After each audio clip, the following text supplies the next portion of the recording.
what I try to suggest to all people who I speak to is the way one, as an investor, the way one deals with volatility, especially if it has a strong upward skew, and you're right, it's drawn down 50%, 70%, 80%. But guess what? It then comes back and goes on to make a new higher high. And in each drawdown, the low that it hits on that drawdown is above the prior low. So it's trending up with a lot of volatility. And in my opinion, the way an investor deals with that is your allocation size. So, would you want to put 100% of your money in Bitcoin? Of course not. That'd be crazy at any age, right? But, if it's got a positive skew over a bunch of years and you believe in the concept, can you take 4% of your net worth and put it into an asset that'll go down 50%? Sure, because you're not likely to sell it when it's down 50. You'll just hang on to it, knowing that it'll eventually go higher. At the heart of Lawrence Lepard's argument is a simple but powerful truth. Both gold and Bitcoin are sound money. They are forms of money that exist outside the control of the state. Governments can't print more of them. That singular property alone gives both assets massive importance in an age of unrestrained fiat expansion. Bitcoin is a new, emerging asset class, and like all innovations, from Amazon stock to the internet, it experiences wild swings. It's not unusual to see 50%, 70%, or even 80% drawdowns. But what matters more, Lepard says, is that each low is higher than the last, and each cycle ends with a new all-time high. Please take a little time to like this video, subscribe to the channel, and turn on post notifications for more videos like this. You can also check out our other videos on cryptocurrencies and the overall digital asset space and drop your comments and observations in the comments section below. Everything you do helps with the YouTube algorithm and immensely contributes to the channel's growth. Thanks and enjoy the video. They're both sound money. They're both money outside of the state. The state can't print gold. The state can't print Bitcoin. So they both have a lot of things going for them. Gold is analog, Bitcoin is digital. We're moving toward a digital world. And, the bottom line is that when Bitcoin came along, what they invented when they solved the mathematical problem that allowed, that stopped double spending and allowed a fixed number of something digital to be controlled and audited every 10 minutes. When that came along, it changed the game. I mean, even gold, as sound as it is and as good as it is, we increase the supply by 1.7% every year. And above ground, and in 45, 50 years, we'll have twice as much gold on the planet. So, Bitcoin, there will only ever be 21 million. So it's a natural deflationary money. I believe that it has the potential to be the base layer of money because it's easier to verify, it's easier to move. I mean, moving gold around is hard.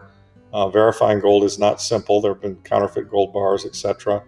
And, basically, it's not transparent the way that the Bitcoin ledger is transparent. So that's the biggest difference, I think, between the two. The other thing that's going on that I think is going to drive the value of Bitcoin so much higher, everyone who wants to own gold, I mean, gold's been around for 5,000 years. Everybody knows what it is. Everyone knows it's money. It's the base layer of money. But, because of that, it's very widely distributed. It's not like it's some great secret.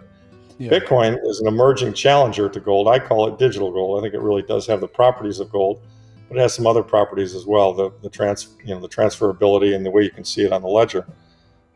It allows, Bitcoin is undergoing an adoption curve, and as you and I both know that, not everybody in the world owns Bitcoin today. In fact, a small fraction of the world owns Bitcoin today, but I believe that fraction will grow as more and more people come to appreciate its monetary properties. And so, in my opinion, Bitcoin will someday perhaps be the base layer of the monetary system. And it's interesting, I'm not the only one who said this. I don't know if you saw it, it was on Twitter yesterday. Larry Fink at BlackRock, they just wrote their annual report and they said that, Bitcoin is actually a challenge to the, to the reserve status of the US dollar. And I thought, BlackRock's one of the largest asset managers in the world. And here they are actually saying what I believe. I thought, boy, that's interesting.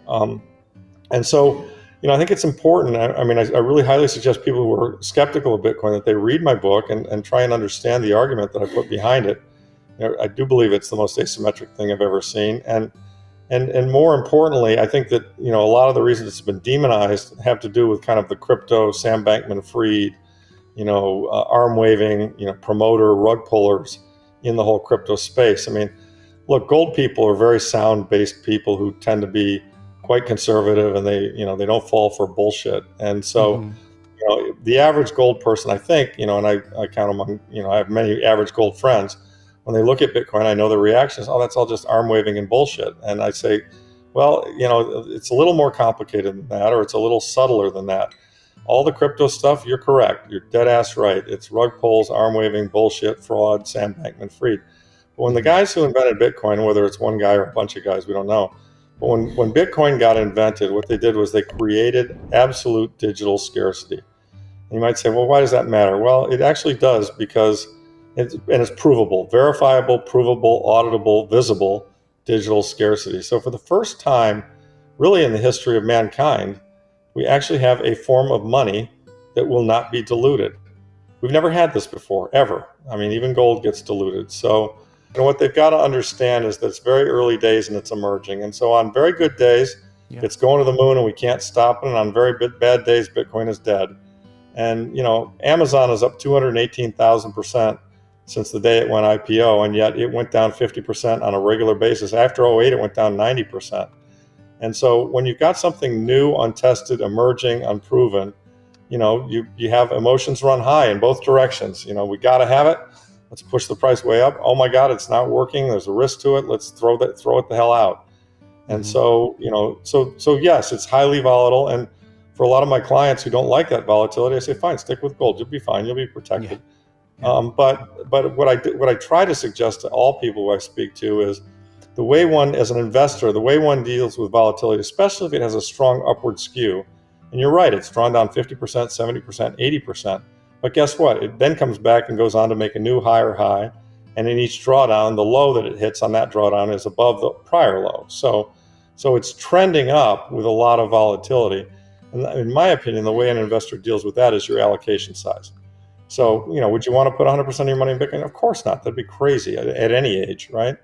But, if it's got a positive skew over a bunch of years and you believe in the concept, can you take 4% of your net worth and put it into an asset that'll go down 50%? Sure, because you're not likely to sell it when it's down 50. You'll just hang on to it knowing that it'll eventually go higher. And so that's really, in my view, the way that investors should deal with the volatility is their allocation size.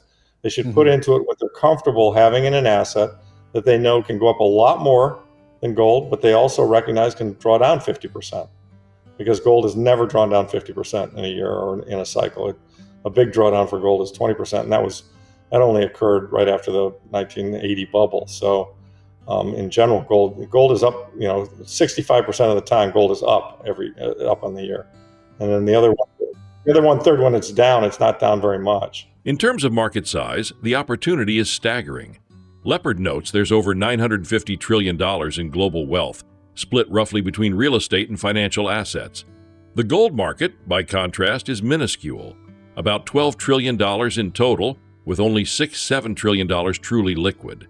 If even 5% of global wealth reallocates to gold or Bitcoin to hedge against fiat debasement, we're looking at trillions of dollars chasing a very small market, which could send both assets parabolic. You see it and I see it. I mean, we know there's been a lot of physical move from London to the U.S. I'm not sure what that's all about.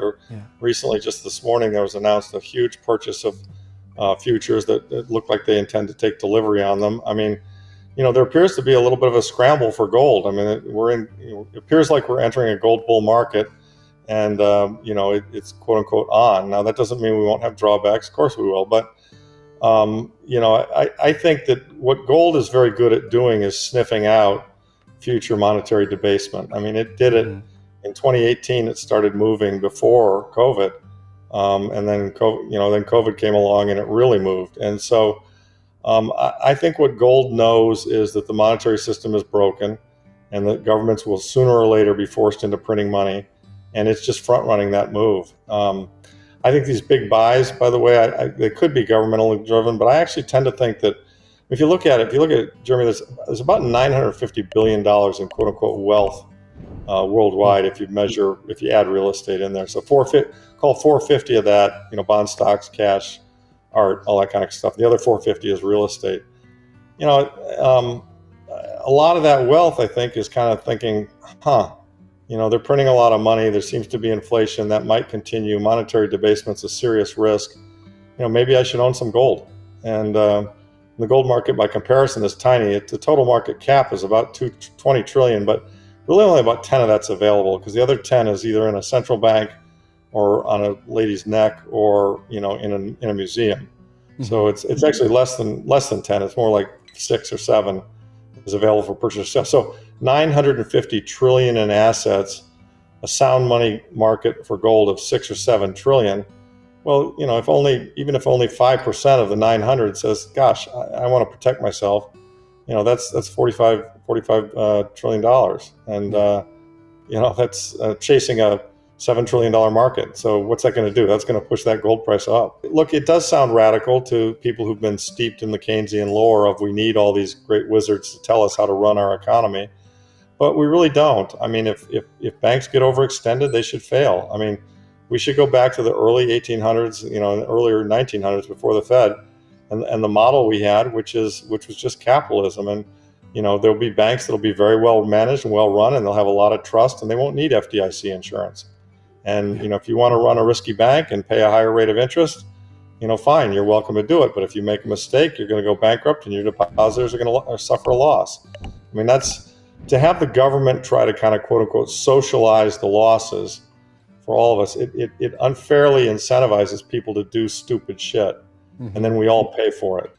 That's different, and I think it means that one has to think about, what does that mean? I mean, it'd be like asking a caveman, what does an airplane mean? I mean, he doesn't even necessarily know how to conceive of what flight is, and the notion that we're going to have a Concorde going across the country, across the ocean in 3 hours, that's way beyond his imagination. And so, I'm not even sure any of us really know exactly what Bitcoin means, but what it does provide is it's a ledger that is completely truthful, honest, and mathematically based that anyone can see. And I think the implications are going to be really big for money and for other things too. So, I really highly encourage people to throw off their skepticism or throw off their, the taint that crypto in general and the crypto bros have brought to this whole area, and read some of the Bitcoin maxis, read my book, read Lynn Alden's book, read Saifedean Amos's book, and try and understand why this is actually a technology and an invention that, to me, it's like I was a big investor in the internet, and it really reminds me of the internet. I mean, and it's a parallel. I mean, it's actually the monetary version of the internet, right? So, the adoption, all of it, the skepticism. People were very skeptical of the internet in the beginning. You remember Krugman saying it's no better than a fax machine. People don't have anything to say to each other. Who needs the internet? That's what he said. Lepard touches on the philosophical implications. The current fiat system, with central banks socializing losses and distorting incentives, is fundamentally broken. What we need, he argues, is a return to free market capitalism, where risk is borne by those who take it, and money is rooted in truth and transparency. Bitcoin offers that. It is the first global ledger of mathematical honesty, immune to manipulation, visible to all, and anchored in truth instead of trust. Please like and subscribe.